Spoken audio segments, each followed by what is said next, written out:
যেসব অভিযোগ আপনারা শুনেছেন তার চেয়ে ঘনিষ্ঠভাবে কাজ করার জন্য আমি কিছু প্রক্রিয়া জানি, সেগুলো জানিয়ে রাখা ভালো।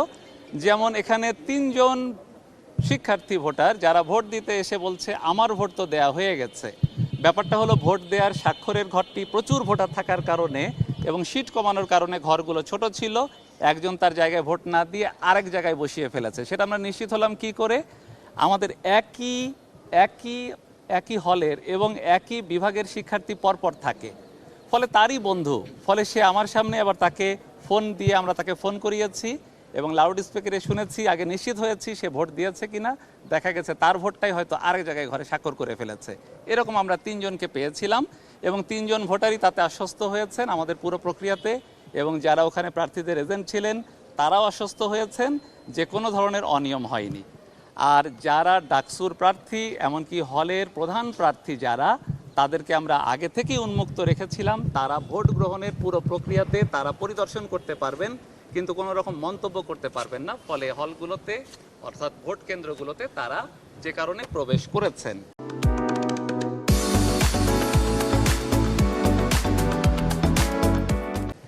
আরেকটি ব্যাপার যেটা আমাদের নির্বাচনী দিক থেকে প্রায় ২৪ ঘন্টা আগেই আমাদের সব ধরনের প্রচার বন্ধ থাকে, কিন্তু আপনাদের মিডিয়া বা বিভিন্ন মাধ্যমে আসলে নানাভাবে প্রচার এবং দেখার সুযোগ আসলে রয়েই যায়।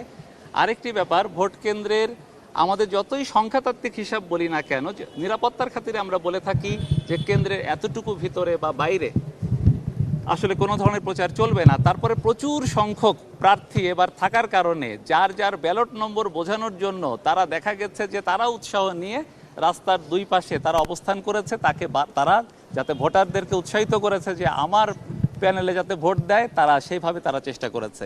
এটাকে ঠিক আমরা প্রচার বলবো না, বলা যায় যে তার সংখ্যাটাকে একটু মনে করিয়ে দেয়া। আমরা সবচেয়ে দেখতে চাই যেটা ভোট গ্রহণে উৎসাহ এবং পরিবেশ। তার চেয়ে বড় কথা হলো আমরা একটা নিরপেক্ষ, গ্রহণযোগ্য এবং একটি দারুণ একটি নির্বাচন যাতে আমরা উপহার দিতে পারি, তার চূড়ান্ত অবস্থাতে আছি।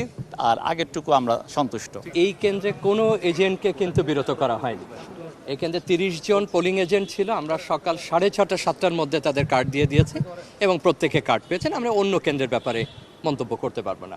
আর উনি যেটা বললেন যে আমাদের খুব ছোট একটা জায়গা এবং আপনারা জানেন যে খুব সংবেদনশীল যন্ত্র বসাতে হচ্ছে। আবার এর সঙ্গে যে গুরুত্বপূর্ণ অংশীজন যারা, অর্থাৎ যারা এটা পরিচালনা করেছেন, এজেন্ট যারা ছিলেন এবং আমরা যারা, তাদের দিয়ে আমাদের অনেকগুলো স্তরে এটা কাউন্টিং করতে হবে 4টা হলে। যে কারণে আমরা আপনাদেরকে ওই পুরো প্রক্রিয়ার সময় হয়তো সরাসরি রাখছি না, কিন্তু যখনই আমাদের কিছু না কিছু অগ্রগতি হবে সেটা তো আপনাদেরকে আমরা জানিয়ে দেব। এখন যেটা চলছে সেটা একটা টেস্ট রান। আপনারা জানেন যে প্রস্তুতির আগের একটা পরীক্ষামূলক এবং এরপরে মূলটা হবে, এবং আমরা যখন একটা হল শেষ হবে তখন আবার আরেকটা হল যাব। ডাকসুরও এখানে এই কেন্দ্রে যেগুলো আছে নির্দিষ্ট হলে সেটাও আপনারা পাবেন, কিন্তু ওটা চূড়ান্তভাবে যোগ করতে হবে অন্যান্য জায়গায়। আর যেগুলো আপনারা সারাদিন আমাদের সঙ্গে ছিলেন, একটা বড় নির্বাচন, প্রত্যেক প্রার্থীর কিছু অভিযোগ অনুযোগ থাকে। আপনারাও লক্ষ্য করেছেন যে যখন যে গেটে কিছু ঘটেছে, যে লাইনে ঘটেছে, আমরা সাথে সাথে প্রক্টোরিয়াল টিমকে সেখানে পাঠিয়েছি এবং কোনো সময় একটু আপনাদের সাথেও আমরা মতবিরোধ করেছি, মাঝে মধ্যে আপনারা ক্ষমা সুন্দর দৃষ্টিতে সেটা দেখেছেন। সারাদিন আমরা একসঙ্গে কাজ করেছি।